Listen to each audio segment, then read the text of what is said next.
nous allons commencer cette réunion avec quand même un des plus beaux opéras russes sur un des plus célèbres poèmes en vers, enfin, romans en vers de la littérature en général et un des fleurons de la littérature russe, donc Eugène Onegin. Bruno, je vous laisse la parole pour nous présenter cette œuvre magnifique. Bonsoir, oui, je me réjouis à l'avance de vous parler de cette œuvre magnifique Eugène Onégine de Tchaïkovski. Alors, c'est une nouvelle production que nous proposons à partir du 26 janvier jusqu'au 27 février. Vous y allez le 1er février, ce sera Palais Garnier, et c'est dans une nouvelle mise en scène signée du comédien britannique bien connu Ralph Fiennes.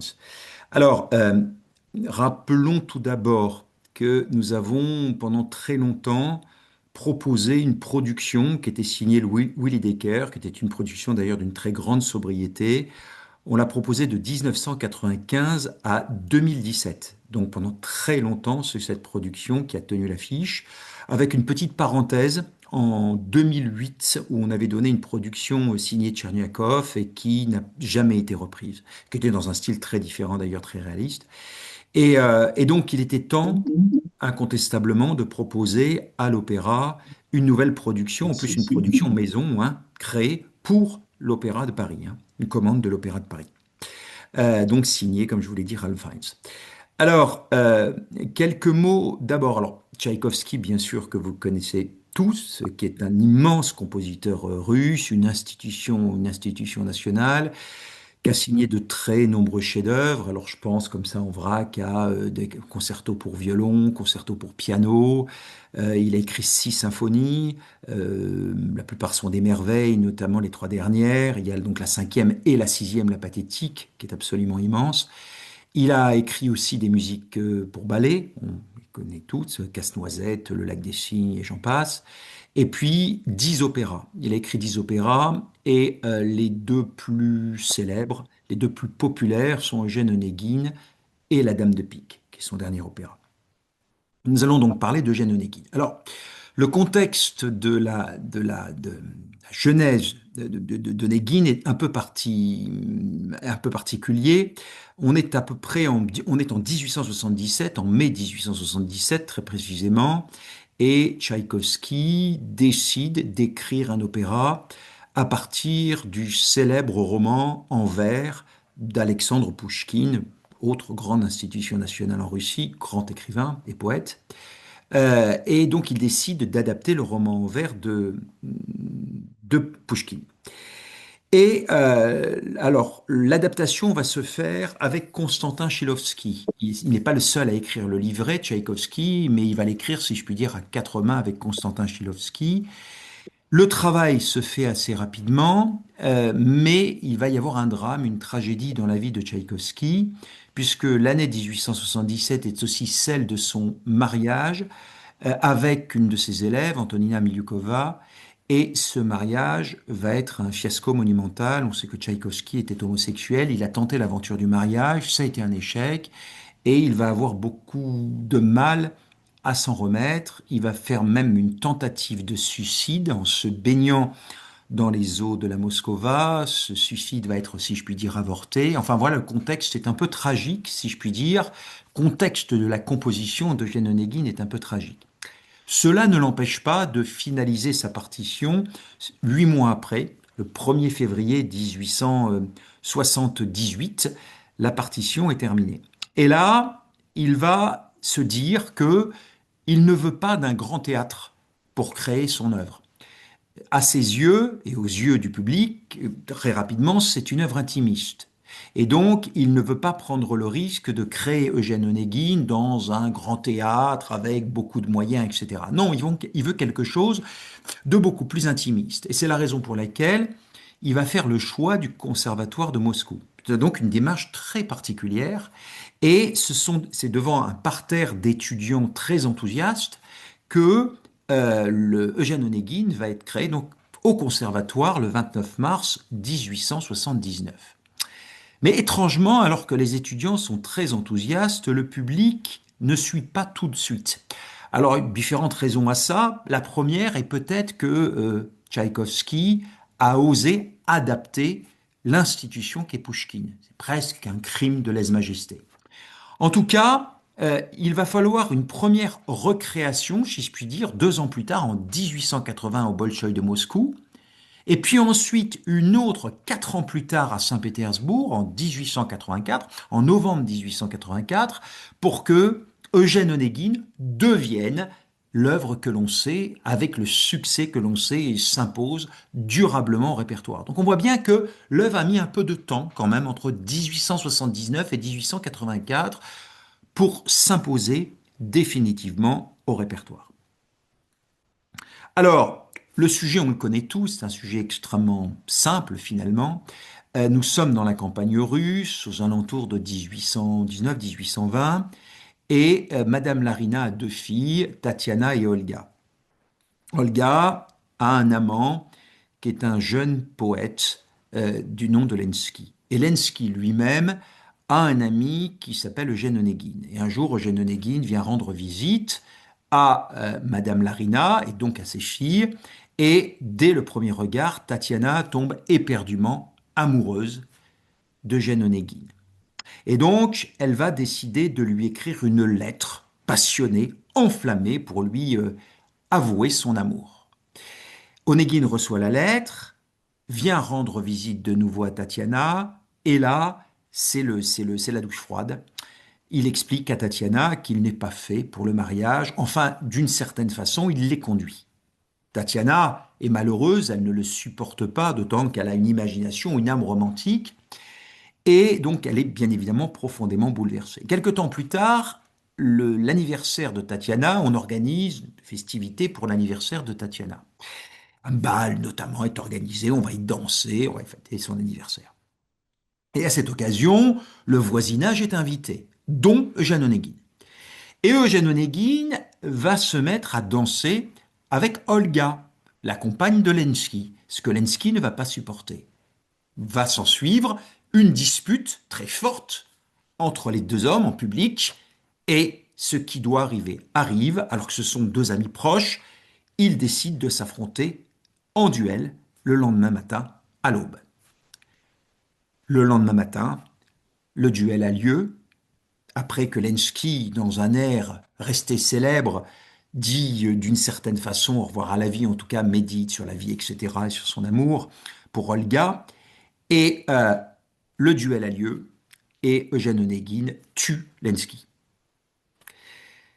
Quelques années passent, nous sommes à Saint-Pétersbourg, et là, un bal est organisé chez le prince Grémine, dans le palais du prince Grémine. Eugène Onégine a été invité. Et que découvre-t-il? Il retrouve Tatiana. Tatiana est devenue princesse Grémine, la femme du prince Grémine.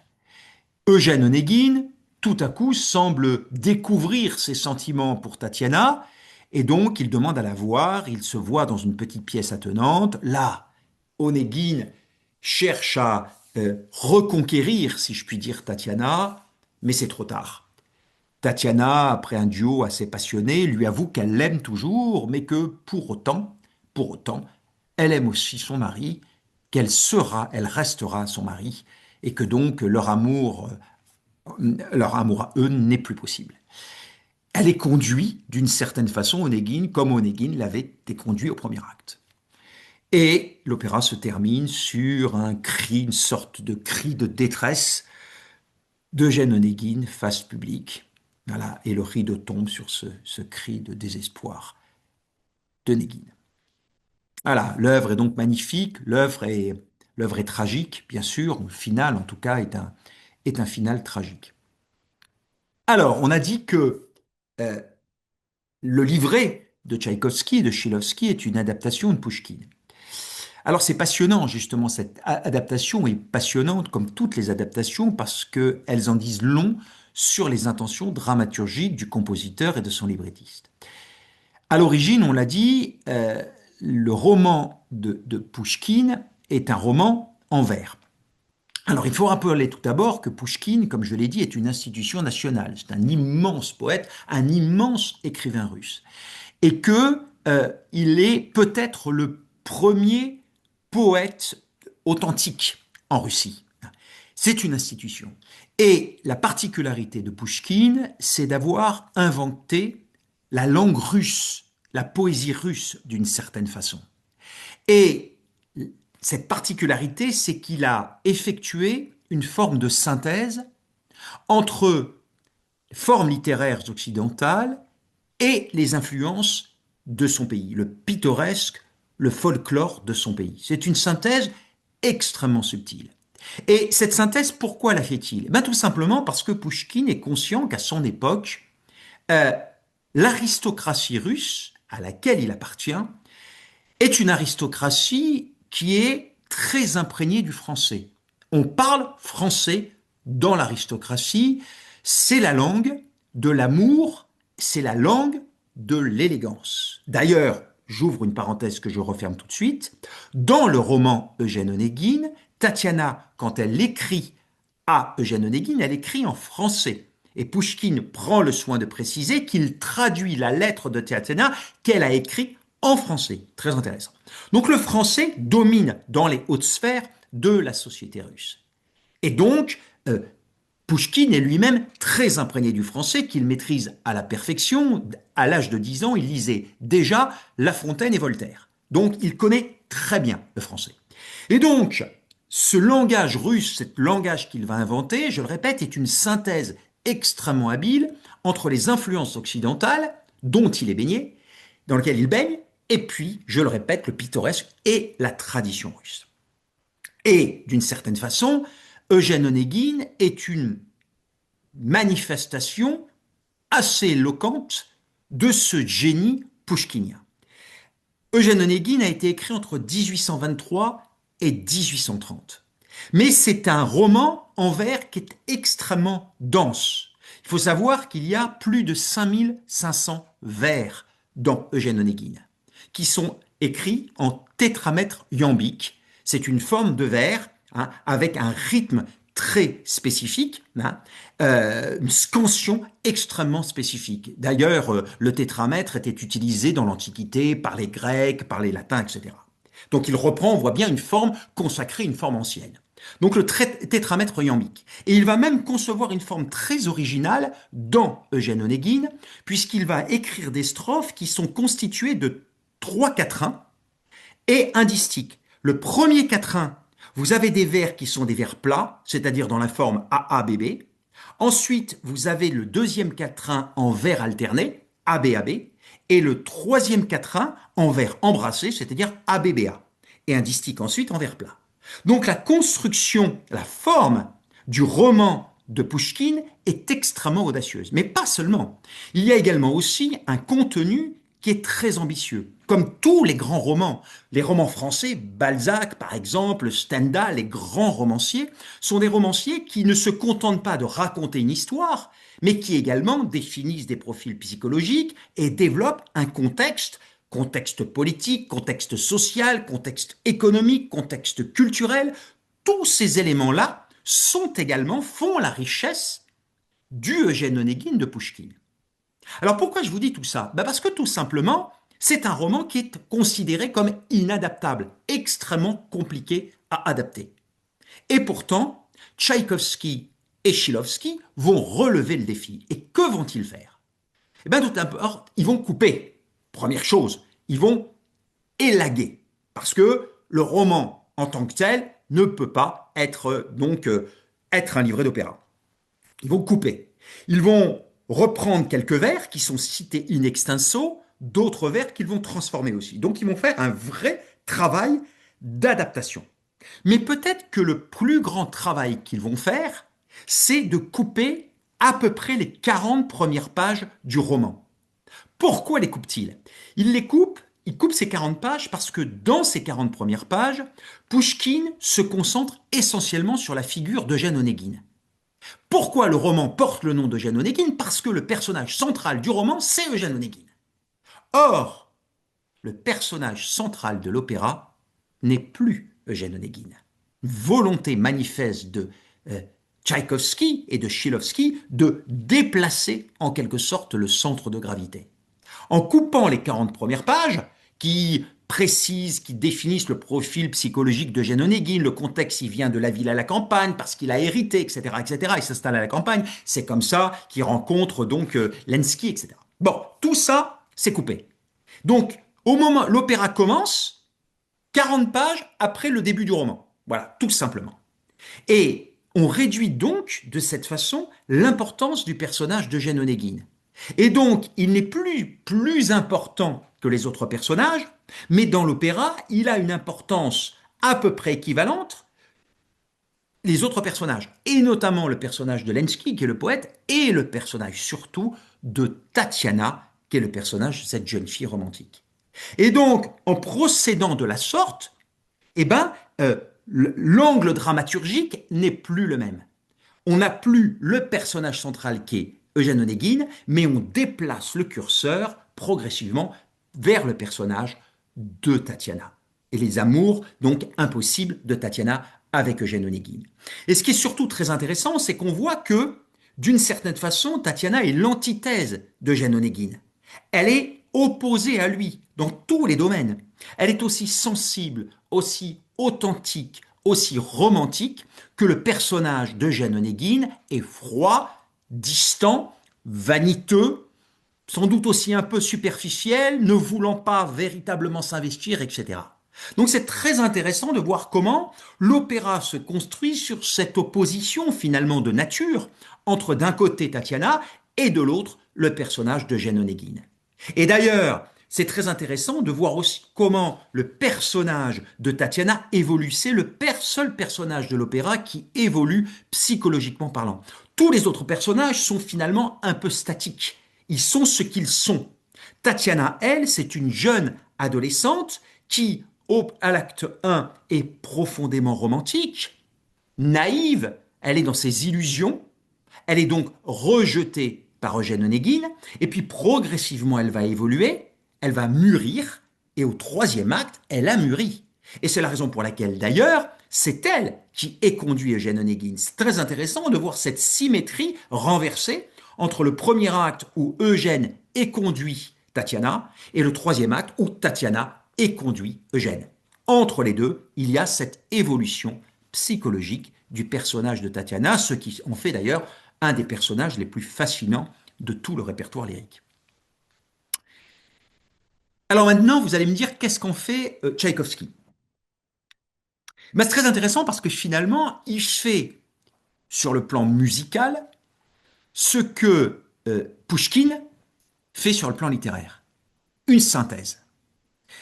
Si Tchaïkovski est peut-être le compositeur le plus populaire de Russie, c'est parce que justement, il arrive à toucher une sensibilité universelle.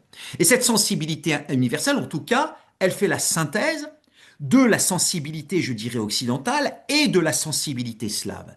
Il va faire en fait une synthèse entre l'influence occidentale, le classico-romantisme à l'occidental, et puis de l'autre, les influences musicales russes, authentiquement russes, en allant puiser dans le folklore russe, dans les chants et les danses russes. On voit notamment au premier acte combien les chants et les danses russes sont profondément présentes. Donc il y a cette habile synthèse entre les deux, et je l'ai dit, va puiser, il se tourne vers l'Occident et notamment vers les compositeurs français. Tchaïkovski avait une grande admiration pour les compositeurs français, tout particulièrement pour Gounod. Et on comprend très bien, quand on voit la sensibilité de Tchaïkovski et celle de Gounod, on voit qu'il y a des sensibilités communes incontestablement. Et donc on voit que Gounod influence d'une certaine façon Tchaïkovski, notamment le Faust, sur certaines scènes, influence Eugène Onégine. Et puis de l'autre côté, l'autre pôle, c'est Glinka, le maître de la musique russe. Et donc, Tchaïkovski, en allant puisant d'un côté dans les influences françaises, dont Gounod, de l'autre, influence russe avec Glinka, en les faisant passer par le filtre de sa propre personnalité musicale, écrit tout simplement Eugène Onégine, produit de, si je puis dire en quelque sorte, de cette synthèse. Alors, comme j'ai dit qu'il hérite des formes notamment occidentales, il hérite de la forme à numéros.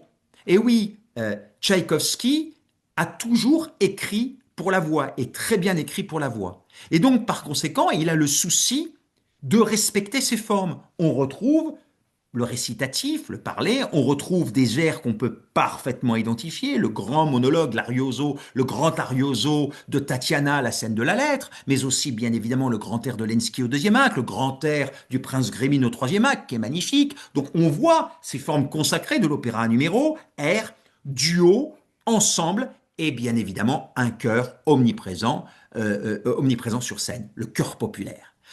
Toutes ces formes y sont, formes consacrées de l'opéra à numéro. Sauf que Tchaïkovski est trop intelligent, est un compositeur de son époque, nous sommes à la fin du XIXe siècle, pour ne pas comprendre qu'il y a une évolution de la forme opératique, de la forme musicale, et qu'on est dans la recherche de l'unité dramatico-musicale. Le primat est donné au théâtre.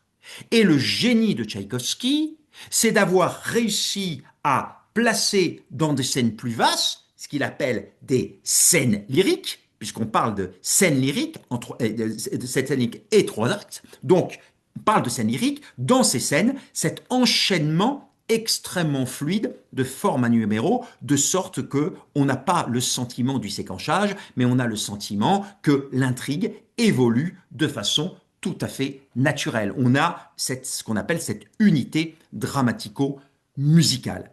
Alors c'est très intéressant de voir qu'il parle de scène lyrique. Pourquoi? Parce que si on y réfléchit bien, eh ben on voit un jeu de correspondance entre ce que fait Tchaïkovski dans Eugène Onégine et ce que fera plus tard un Puccini dans la Bohème. La Bohème, c'est aussi, d'une certaine façon, ce sont des tableaux, ce sont des scènes lyriques, ce sont des mosaïques impressionnistes de situations. Eh bien, Eugène Onégine, on est aussi dans une mosaïque impressionniste de situations. On est dans l'impressionnisme, on est dans quelque chose d'impalpable, de subtil, comme ça, de fluide. Voilà, c'est ça, en quelque sorte, Eugène Onégine. Donc, on est dans cette parfaite unité cette unité dramatico-musicale. Et cette unité dramatico-musicale, elle va être renforcée par quoi?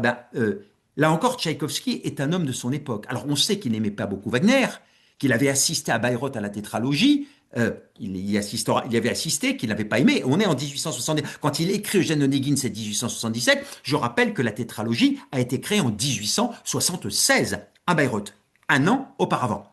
Et il est conscient, notamment, il a entendu quand même Wagner, et il a entendu notamment le jeu de motifs conducteurs. Et dans Eugène Onégine, si on y regarde bien, on s'aperçoit que Tchaïkovski travaille le thème musical, la récurrence du thème musical. Alors certes, ce n'est pas des motifs conducteurs qui structurent la partition comme chez Wagner, mais on est quand même dans un jeu subtil de motifs conducteurs qui permettent de faire du lien entre ce que l'on entend et ce que l'on voit sur scène. Donc cette unité est servie, je le répète, par ce jeu de motifs conducteurs. On est également, ce qui frappe dans la partition de Tchaïkovski, je le répète, c'est le fait que ça coule. Mais la musique de Wagner, elle aussi coule avant. On l'a dit, le jeu de ce qu'on appelle la mélodie continue. Et bien chez Tchaïkovski, on a cette notion finalement de mélodie continue. Il y a une fluidité rythmique, une fluidité harmonique, une fluidité mélodique. Cette musique coule de façon extrêmement spontanée, de façon extrêmement naturelle. Et puis surtout, il y a une facilité d'écoute. La musique de Tchaïkovski est toujours extrêmement facile, elle n'est pas abrupte. Il y a quelque chose qui rentre comme ça dans l'oreille de façon extrêmement souple, extrêmement fluide. Alors après, un autre élément qui est très important, au-delà de cette fluidité, c'est le travail qu'il fait sur l'orchestre. Pourquoi? Parce que tout simplement, je vous l'ai dit, il l'a créé au conservatoire. Au conservatoire, il n'y a que 30 musiciens. Et donc, la volonté de Tchaïkovski était de faire en sorte que son orchestre sonne chambriste. D'abord et avant tout, chambriste. Alors certes, il y a quelques scènes d'apparat où on entend que l'orchestre sonne un peu plus puissant. Notamment tout le passage à l'acte 2, la fête chez Tatiana, avec notamment tous les passages dansés. Parce que ce que j'ai oublié de vous dire, c'est que non seulement il y a des passages dansés, mais Tchaïkovski ne peut pas faire l'économie d'introduire le folklore, la danse folklorique, mais aussi des danses de salon, la polka, la valse, etc., l'écossaise. Tout ça est également présent. On retrouve le maître de la musique dansée qu'est Tchaïkovski. Et donc, en dehors de ces quelques scènes d'apparat, l'orchestre sonne chambriste. Ce qui est extraordinaire dans la texture instrumentale de Tchaïkovski, c'est cette clarté, c'est cette élégance, c'est cette transparence. L'orchestre de Tchaïkovski est diaphane. Il est presque parfois immatériel.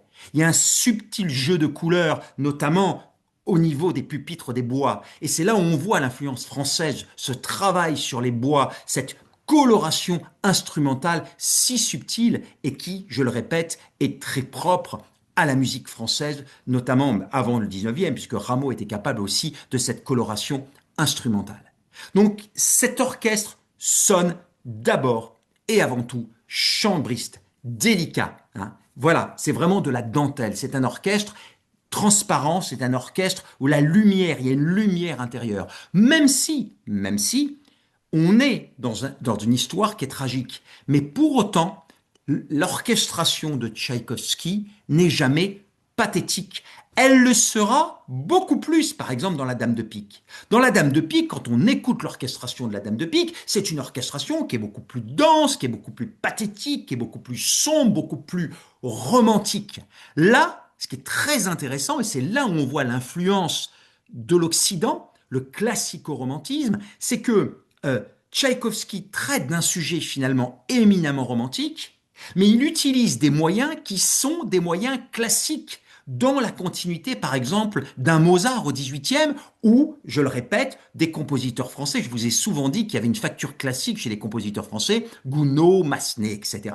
Donc c'est très intéressant de voir comment il arrive à concilier les deux influences, c'est-à-dire d'un côté, on a la veine romantique par l'histoire et on a des moyens qui sont utilisés, qui sont des moyens classiques, c'est-à-dire la recherche de l'équilibre, la recherche de la nuance, la recherche de la subtilité, le refus du pâteau, le refus de l'exagération. C'est ça le charme. C'est une œuvre charmante parce que justement, elle est subtile, elle est nuancée, elle est élégante et elle n'est jamais pesante. Et on le retrouve également sur le plan vocal. C'est-à-dire que Tchaïkovski a ce génie aussi du chant authentique et naturel. Tchaïkovski disait lui-même, je veux qu'on chante comme on parle, que le chant épouse les intonations du langage parlé. Et c'est très audible dans Eugène Onégine, cette fluidité du verbe, cette musicalité du verbe qui fait qu'il y a une interpénétration entre le mot et la note. Les chanteurs, quand ils chantent, sont dans une sorte d'art déclamatoire, parce que le vers du poème est absolument capital et on doit l'entendre, mais il y a une telle musicalité, un tel cantabile, comme diraient les Italiens, un tel sens mélodieux que ça ne gêne pas du tout. On est dans une déclamation, mais une déclamation naturelle, fluide, mélodieuse, donc très facile d'écoute pour le spectateur. Alors je voudrais terminer, je pense que ça illustre parfaitement les intentions de Tchaïkovski par une lettre. Donc il a envoyé à un de ses amis, voilà ce qu'il dit à propos de Gênes Onégine. Je pense que lui-même fait la parfaite synthèse de l'esprit de Gênes. Il se peut qu'Onégine n'ait rien de dramatique. Cela n'a aucune espèce d'importance. De toute façon, en quoi consiste un effet dramatique? Vous en trouverez peut-être dans Haïda, par exemple. Mais je vous jure que, pour rien au monde, je n'aurais écrit un opéra sur un tel sujet. Qu'est-ce que je demande à un sujet d'opéra? Des personnages qui ressentent en leur âme ce que je ressens moi-même, afin que je puisse les comprendre et compatir à leurs tourments. Ce que vivent Haïda, Radamès, les Africains et les dieux me laisse totalement froid, comme les scènes de foule dans lesquelles ils apparaissent. Je recherche un drame intime, poignant, basé sur des situations que j'ai ou aurais pu vivre. Voilà, je pense que tout est dit dans cette lettre des intentions de Tchaïkovski sur son approche intimiste de l'œuvre et sur la recherche d'abord et avant tout de l'authenticité. Alors maintenant, qu'est-ce que va en faire Ralph Fiennes? Alors je rappelle que Ralph Fiennes, c'est un comédien, essentiellement comédien et producteur britannique anglais. C'est la première fois qu'il met en scène un opéra. Première fois. Et ce qui est très intéressant, c'est que ce n'est pas notre directeur Alexander Neff qui a eu l'idée de Ralph Fiennes. C'est Semyon Bishkov, le chef russe, d'origine russe, qui va diriger notamment une grande partie des représentations d'Eugène Onegin.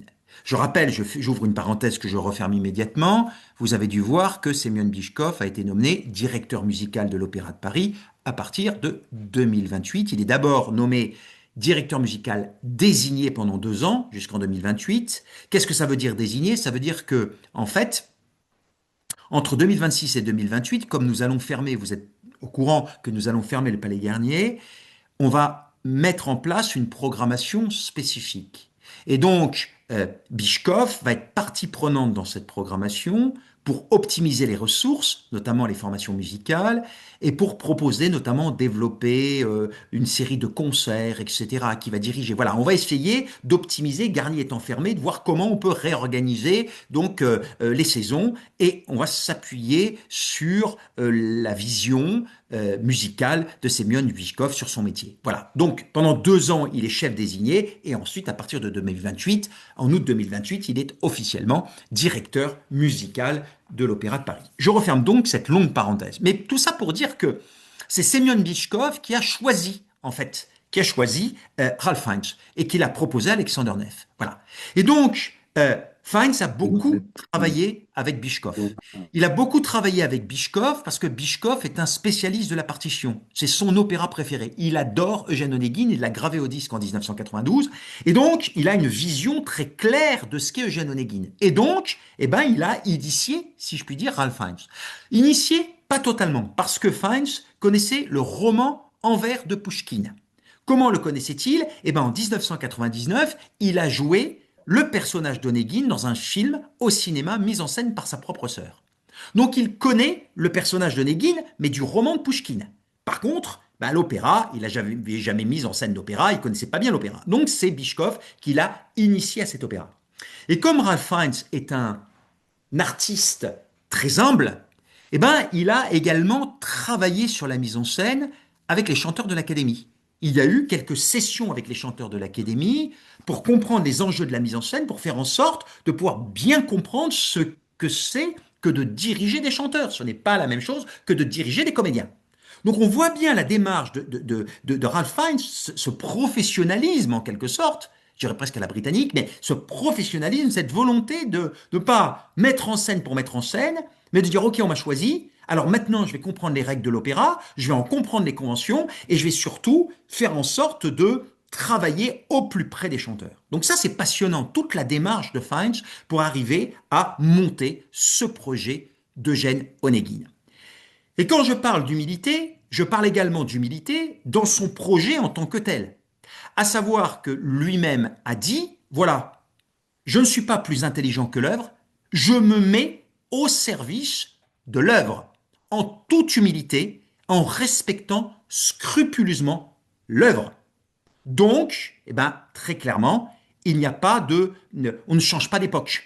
On est dans l'époque voulue par l'histoire. Voilà, ça c'est une volonté de Ralph Fiennes, de respecter, je dirais presque pas les didascalies à la lettre, mais en tout cas d'être le plus fidèle possible à l'œuvre de Pouchkine et à l'œuvre de Tchaïkovski. Ça, c'est absolument capital.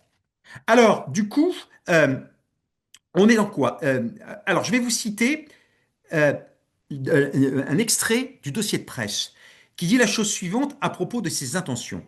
Il dit, il assume le choix d'une simplicité picturale pour évoquer la campagne russe ou une salle de bal, et cela pour mieux faire ressortir les émotions des personnages aussi complexes que modernes. Alors, je vous dis tout de suite que si vous avez la curiosité d'aller sur le site de l'opéra, que vous cliquez sur la fiche spectacle d'Eugène Onegin, vous allez dans Diaporama et vous allez voir qu'il y a des photos de la mise en scène. On voit déjà des photos de la production et vous allez voir quel style c'est. C'est un style tout à fait classique. Certains qualifieront de conventionnel, mais à mes yeux, c'est un style tout ce qu'il y a de plus élégant, de plus classique, c'est très beau. Et on voit bien dans les photos ce que fait Fiennes, c'est-à-dire l'interpénétration entre le milieu, j'allais dire urbain, et le milieu naturel. Nous sommes à la campagne et il fait s'interpénétrer l'architecture humaine et la nature. De sorte, par exemple, je vous donne un exemple, au troisième acte, le palais, c'est un palais dont le décor est peint, mais il y a de la neige dans le palais. C'est-à-dire que toujours la nature est omniprésente, qu'elle soit présente à l'extérieur du décor, du cadre humain, ou qu'elle soit présente à l'intérieur. Il y a toujours donc ce souci chez Ralph Fiennes de faire s'interpénétrer l'habitat humain et également le milieu naturel, avec la présence de feuilles mortes, la présence de neige, la présence de bouleaux, etc., etc., etc. On est, je dirais presque, certains qualifieront d'imagerie d'Épinal, on est dans l'imagerie russe telle qu'on l'a dans notre tête. Voilà. Donc il y a vraiment ce souci chez Fiennes de respecter scrupuleusement le cadre temporel, mais aussi le cadre.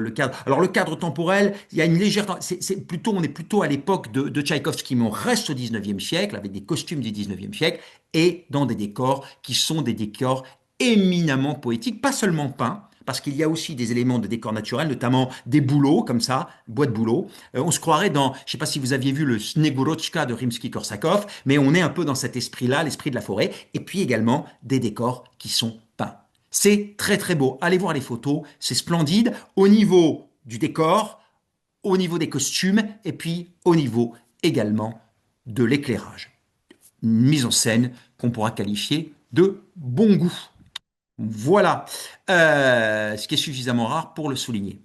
Alors, je vais vous passer, si vous voulez bien avoir un extrait, on va partager, comme je le fais souvent, un PowerPoint. On va du coup parler un peu de de la distribution. Alors, voyons voir. Ah oui, partager l'audio. Voilà. Est-ce que vous voyez le document?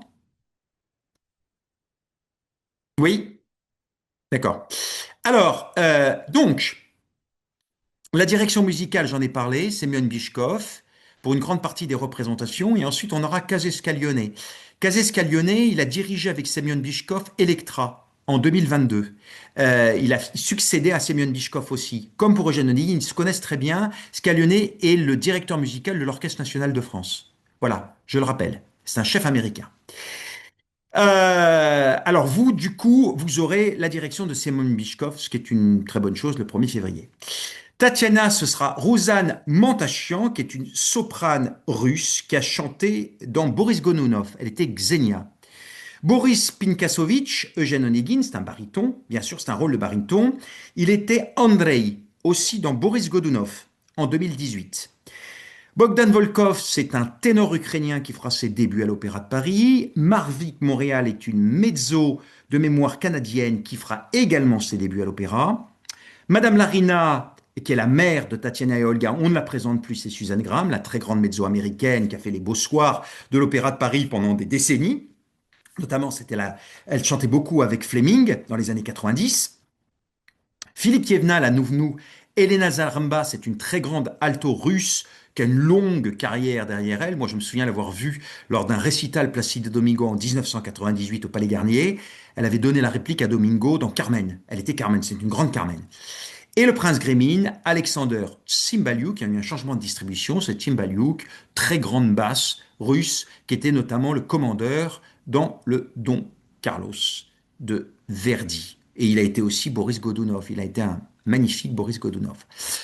Voilà, très belle distribution, essentiellement slave, ce qui tombe bien pour défendre ce répertoire russe. Alors je vous passe un extrait, c'est l'extrait de Lenski, bien sûr le grand air de Lenski, au troisième acte, dans un très bel enregistrement dirigé par, donc c'est Ozawa.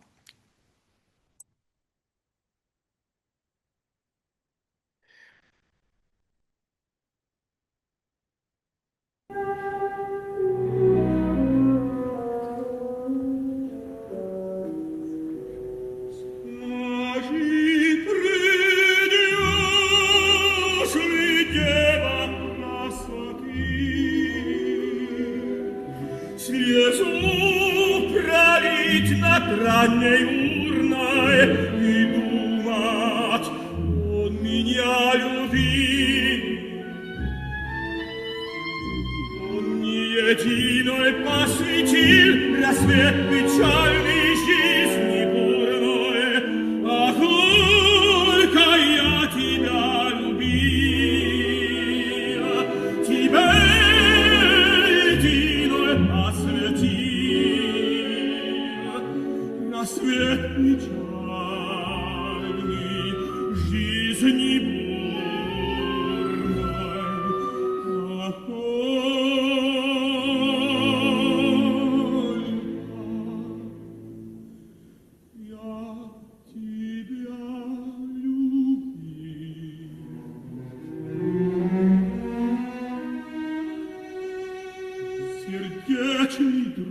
Voilà donc un extrait de cet air Kuda Kuda de Lenski c'était chanté par Petr Dvorsky, c'était très beau, voilà, magnifique. Dans ce style justement où, comme disait Tchaïkovski, on chante comme on parle. Voilà, une véritable poésie, c'est un poème, hein, d'une certaine façon que récite Lenski ce sont des vers qu'il récite avant de mourir. Voilà ce qu'on pouvait dire sur Eugène Onégine. Est-ce que vous avez des questions, des remarques sur ce chef-d'œuvre de Tchaïkovski? Alors, chef-d'œuvre qui, en plus de ça, au-delà de ce superbe air, on a également deux airs qui sont extraordinaires. L'air pour soprane de Tatiana, qui est bon, Hein. extraordinaire, et un superbe air de basse, effectivement, le Grémine, Prélude c'est ce que je disais, Grémine. voilà. Donc, on a effectivement un rassemblement dans cet opéra chambriste de trois airs qui sont parmi les plus grands airs du Ah oui, répertoire. oui. Oui, tout à fait. Ouais, exactement. Après, l'air du Prince Grémine est absolument somptueux. Alors, l'air de Tatiana, en fait, est un grand monologue, c'est un arioso, c'est moins un air qu'un... Et c'est ça qui est merveilleux, c'est la façon, justement, dont Tchaïkovski parvient à donner ce sentiment de naturel, d'authenticité. C'est-à-dire, cette jeune femme qui est en train d'écrire une lettre, c'est très compliqué comme scène, d'écrire une lettre, et ça, le rendu est magnifique. Ressemble à un air, bon, c'est un arioso, mais pour autant, c'est bouleversant. Superbe. La scène qui précède aussi avec la nounou, tout ça, au moment où elle s'apprête à se coucher. Enfin, il y a un côté intimiste qui est merveilleux dans Eugène Onégine. Alors là, il faut savoir que, ce qui est logique, hein, on le donne au Palais Garnier, donc il y aura une soixantaine de musiciens. Au conservatoire, il y en avait 30, mais il y aura une soixantaine de musiciens. Donc c'est tout un travail ensuite pour le chef d'arriver à restituer, à retrouver cette transparence en fait de la matière orchestrale. Il faut arriver vraiment à donner cette illusion d'avoir un orchestre chambriste. Souvent compliqué de discipliner d'ailleurs les forces de l'opéra. Donc là, voilà, tout le métier. Il y a quelqu'un comme Plasson qui arrive merveilleusement à le faire. Quand il avait dirigé Werther, Plasson, il avait obtenu ça. Ce qu'il faut obtenir dans Massenet, c'est pour ça que je fais toujours le parallèle entre les compositeurs français et Tchaïkovski. Mais on est vraiment là-dedans, dans cet esprit-là, cette subtilité, cette élégance, voilà, cette demi-teinte, l'art de la demi-teinte. Voilà, c'est ça en fait, l'art de la demi-teinte. Le juste milieu, Juste au milieu. très français, ça. Ouais, tout à fait. Tout à fait ça. Est-ce que vous auriez des questions les uns les autres? Moi, j'ai une petite question. Oui. Est-ce que l'air pour l'anniversaire sera chanté en russe ou en français et par qui? Vous savez L'air que pour l'anniversaire. pour Ah, en la... français. Ah, Monsieur Triquet. Triquet, c'est ça? Oui, Monsieur Monsieur Triquet. Triquet, Monsieur Triquet. Monsieur Triquet, oui. Alors, par contre, j'ai plus la distribution. Monsieur, il sera chanté en français, bien sûr, hein. Il sera chanté en Ah français. bon? C'est voulu. Ben, c'est voulu, d'ailleurs, c'est voulu par Tchaïkovski, hein. Il y a Je cette, sais, cette- mais il est parfois chanté en russe. Non, non, non, non. Ça chanté en français. Après, Et alors, par qui? il paraît-il que c'est là, parce qu'il y a des versions et qu'il paraît que c'est une version qui est pleine de fautes de russe, qu'on peut pas, enfin, de fautes de russe justement parce que c'est censé être chanté par un Français, mais c'est pour, semble-t-il, ça avait été fait pour les chanteurs qui ne maîtrisaient pas suffisamment le français. Ouais. Non, non, mais ça sera chanté en français. Après, j'ai plus en tête. Il faudrait regarder la distribution. Je l'ai plus en tête. J'ai plus en tête celui qui chante Monsieur Triquet. Attendez, on peut regarder, hein. On peut regarder rapidement, hein.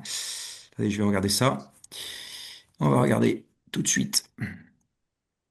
Je l'ai plus en tête. Alors,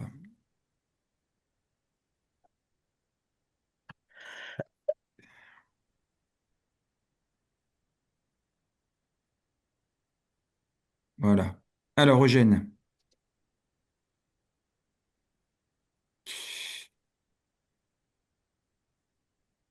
Ah ben, ça va être ça. En plus, il est même pas français. Ça va être très bien. Peter Bronder. Voilà. Ah voilà. Peter Bronder, qui est un ténor. Il est quoi? Il est anglais. Anglais. Voilà. Il est anglais. Bon. Peter Bronder.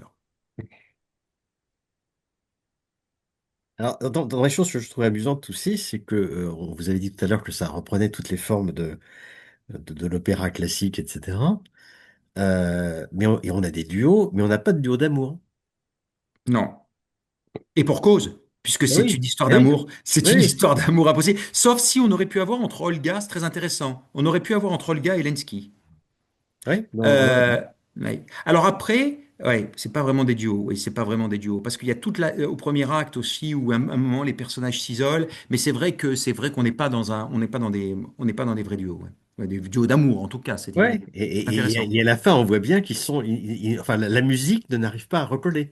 Hein, parce que Oui, tout à généralement, fait. souvent, on commence séparément, et puis à la fin, on voit qu'ils fusionnent. Mais là, il n'y a Oui. pas, il y a jamais fusion. Non, il n'y a jamais de fusion. Et c'est d'ailleurs, c'est pour ça que c'est très intéressant, parce que, et ce que je disais sur les intentions dramaturgiques de se concentrer sur le couple Tatiana, c'est que justement, le couple finalement Lenski-Olga est un couple qui est là, mais finalement qui n'est pas énormément exploité. D'où du coup l'explication qu'il n'y ait pas de duo d'amour entre Olga et Lenski. On se concentre plus sur l'autre couple qui est essentiel et pour lequel il n'y a pas d'amour. Donc, enfin, de la part de l'un vis-à-vis de l'autre, en fait. Mais c'est vrai qu'il n'y a pas de duo d'amour. Exact. Clair.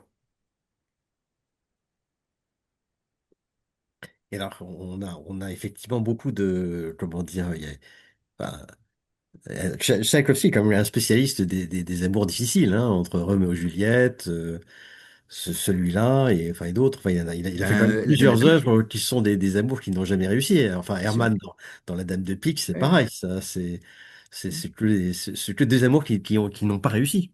Mais a été Pareil, aussi, c'est un exemple. dans sa vie sentimentale, ça a été très compliqué, hein. Eh oui, bien sûr. Et oui, donc forcément, ça a une influence sur le profil de toutes ses œuvres, hein. Et puis, bien évidemment, au-delà de ça, c'est un romantique. Donc, le tragique, il passe souvent par des amours impossibles. Tout l'opéra est fait de ces amours-là, finalement. Et y aurait-il de l'opéra s'il n'y avait pas ces histoires? Y Oui, aurait-il d'ailleurs le romantisme s'il n'y avait pas à un moment donné des obstacles qui empêchent les amants de s'épanouir? Roméo et Juliette, c'est bien ça, hein. Roméo et Juliette, on commence, et puis tout le reste, toute oui. l'histoire de l'opéra, de la littérature romantique, hein. Francesca da Rimini. Ouais, exactement. D'autres points ou questions? Pardon.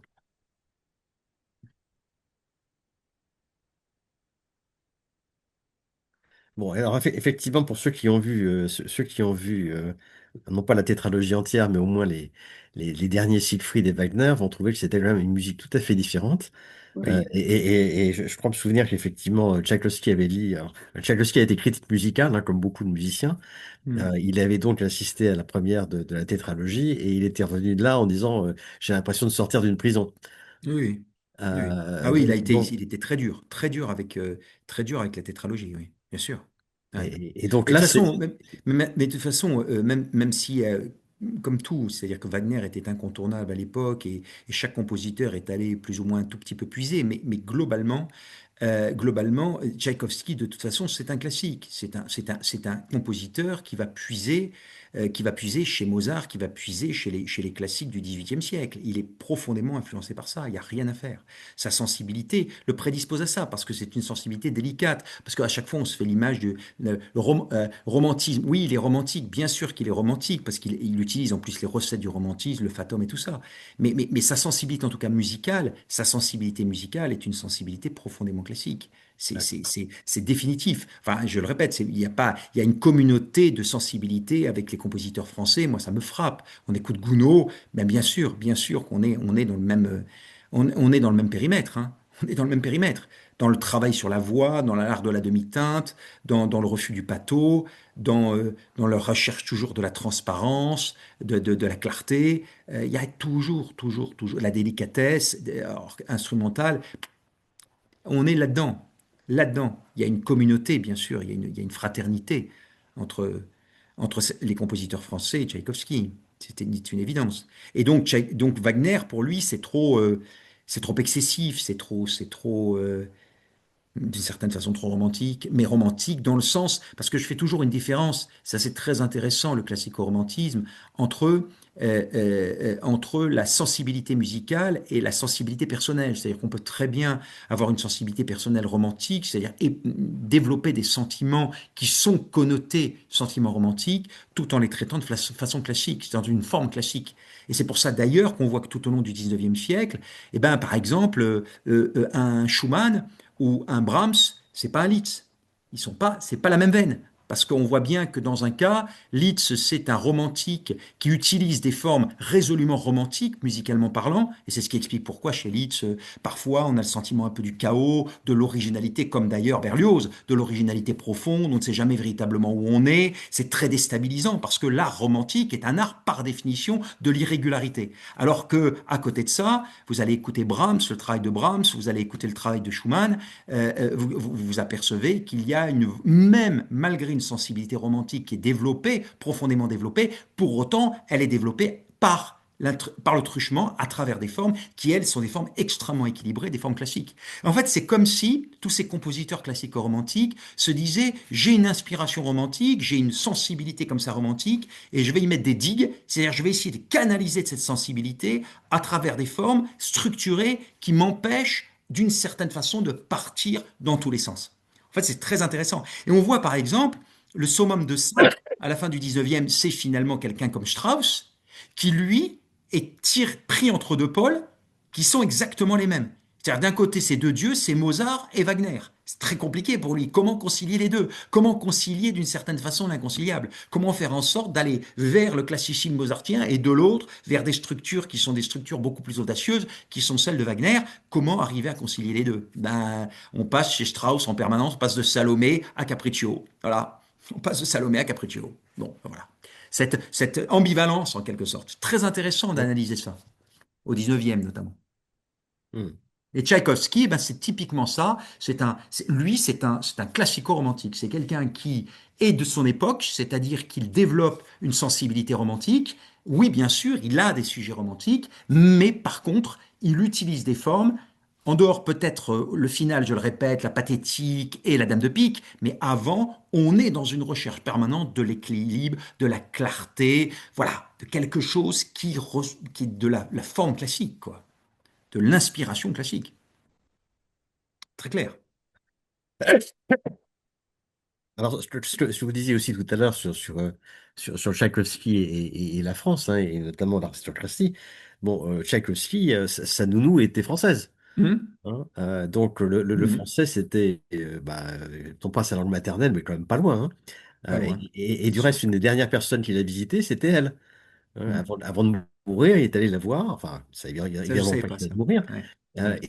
et donc, on voit bien que ce lien que vous avez, qu'on voit avec la musique française et la culture française est apparente dans je dirais, dans sa vie, dans sa vie.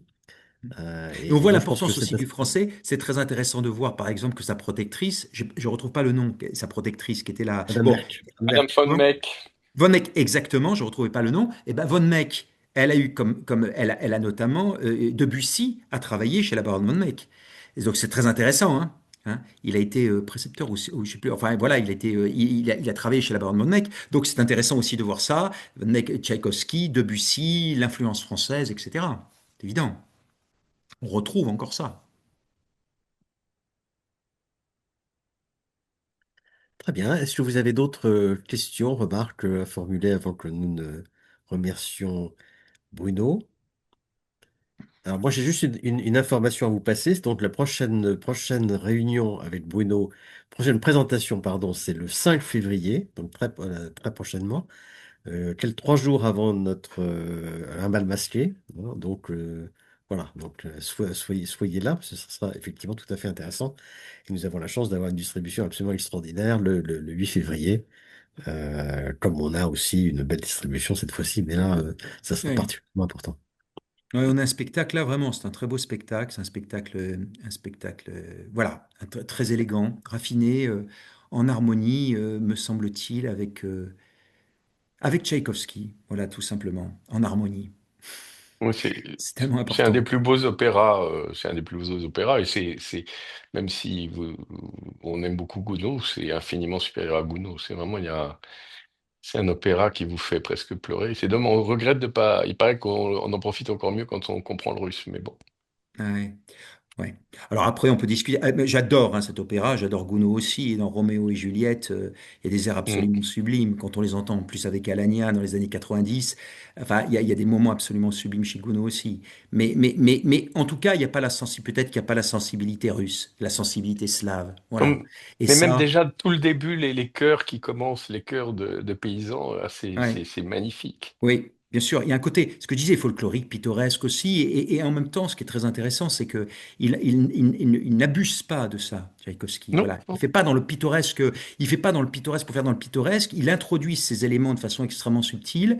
Et du coup, de façon très naturelle. Voilà, ça arrive, ça intervient de façon très naturelle et très fluide, en fait. Très fluide. Et, et l'acte où il y a quasiment que Tatiana qui chante, il est superbe. On pourrait dire que Oui. c'est, c'est rare de réussir un truc. Je sais pas combien de temps ça dure, combien de temps elle chante, mais c'est rarissime. Je crois que Oui, oui, oui, oui. Ah Oui, oui, c'est la scène de la 11 ou lettre. 12 minutes, non? Oui, oui, ouais. la scène de la lettre, c'est quoi? C'est plus de 10 minutes Ah ouais, facile. c'est 12 minutes, je crois, oui. Oui, oui, oui, bien sûr, bien sûr. Et puis, là encore, ce qu'on disait tout à l'heure, avec cette fluidité, c'est-à-dire que c'est très redoutable, hein, c'est une scène de lettres, hein, et on voit l'évolution du personnage. C'est-à-dire que c'est pas une scène non statique, c'est-à-dire que les émotions évoluent. Voilà, il y a une avancée dans la scène. La scène est dynamique. C'est ça qui est très intéressant. La scène est dynamique, non seulement dans les émotions qu'elle brasse, mais voilà, dans l'attitude du personnage et la musique de Tchaïkovski aussi. Elle nous porte et voilà, il n'y a pas une lassitude, il n'y a pas une monotonie. Cette scène est miraculeuse parce que justement, on sent bien le profil psychologique du personnage, l'évolution des sentiments, le mélange de sentiments. C'est tout ça qui est brassé dans cette scène, avec beaucoup, je le répète, de fluidité, de naturel, d'authenticité. L'émotion, elle est là. Elle est dans l'authenticité finalement, la recherche de l'authenticité. Et en plus, moi, je trouve que ce qui est très original, c'est qu'il y a un mort, mais c'est pendant l'opéra. Et à la fin, finalement, c'est une fin douce amère. C'est pas tragique, personne, ni elle ni lui ne meurent. Non. Voilà. Et simplement, c'est un amour, des regrets. Mm. Voilà, c'est très très beau. Et c'est pas si fréquent à l'opéra justement, parce que dans le romantique, il est souvent, voilà, l'héroïne meurt ou le héros, etc. Là, non. Il se rend compte que c'était une âme d'exception. Et que lui était un jeune crétin, et malheureusement c'est trop tard, le moment est passé. Après, on peut se demander, il se rend compte, on peut se demander d'ailleurs si sa conversion est si sincère que ça. Je pense qu'il est aussi titillé par le fait Ah, qu'elle lui a ouais, échappé. Je veux dire, la sincérité, le problème de la sincérité du personnage, parce que le personnage est profondément, finalement, quand on regarde, profondément antipathique, hein. D'ailleurs, oui, c'est pour ça que c'est assez génial chez Tchaïkovski. Il y a quand même aussi chez lui une volonté de mettre au centre un personnage sympathique. Il sait à qui il s'adresse, Tchaïkovski, aussi au public. Et donc, c'est très difficile de s'identifier à Tchaïkovski, à Eugène Onégine. On peut, par exemple, Iago, Verdi envisage, quand il écrit Othello, de l'appeler Iago. Oui, parce que c'est un personnage noir, un personnage mélodramatique, donc oui, on est saisi. Le personnage de Eugène Onégine, finalement, il n'est pas passionnant. Pas un personnage passionnant, il évolue pas beaucoup, il reste ce qu'il est depuis le départ, et je le répète à la fin, il y a une conversion, et la conversion, on peut résolument en douter, hein. On peut se dire, oui, il est titillé parce que bah, elle a changé, elle est devenue princesse Grémine. Voilà, elle n'est plus finalement cette jeune femme qui vit à la campagne, pas paysanne, mais bon, qui ne l'intéressait pas forcément parce qu'il ne faut pas oublier que lui vient de la ville avant de s'installer à la campagne, donc il a peut-être un regard aussi un peu dépréciatif sur ces personnes qui vivent à la campagne. Donc il y a tout ça aussi qui joue chez lui, hein. Donc pas forcément une grande sincérité non plus. Mais moi, ce que vous disiez sur la fin, moi ça me faisait penser, il y a une mort là, mais le parallèle que j'ai fait tout à l'heure avec la Bohème de Puccini, la notion de scène lyrique et notamment cette notion de succession de scènes comme ça, intimiste, impressionniste. Bon, et c'est très intéressant, pourquoi? Parce que un des leviers de Jeanne Onégine, qui est dans la bohème, c'est la mélancolie, c'est le regret finalement en quelque sorte. Ce sont les souvenirs. Et ça fonctionne beaucoup comme ça à Bohème. Le dernier acte, c'est cette nostalgie de ces artistes, d'un passé comme ça, qui n'est pas si loin que ça. Bon. Et finalement, qu'est-ce qui se passe dans le troisième acte de Jeanne Onégine? C'est qu'il y a une profonde mélancolie. Ce duo entre Eugène et Tatiana, il est éminemment mélancolique parce que ils s'aperçoivent qu'ils sont passés à côté de quelque chose. Et donc, il y a des regrets, il y a des souvenirs, tout ça. Donc, je trouve que les deux œuvres, d'une certaine façon, dialoguent de façon extrêmement subtile.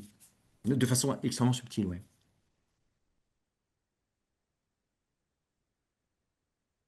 Parfait. Bah, écoutez, c'est sur cette subtilité qu'on va vous laisser. Merci encore. Donc, je rappelle le 5 février pour un bal masqué. Oui, Et très bonne soirée à tous. Et au 5 février, j'espère. parfait. Au revoir. Merci, merci à vous. Merci, au Soirée. revoir.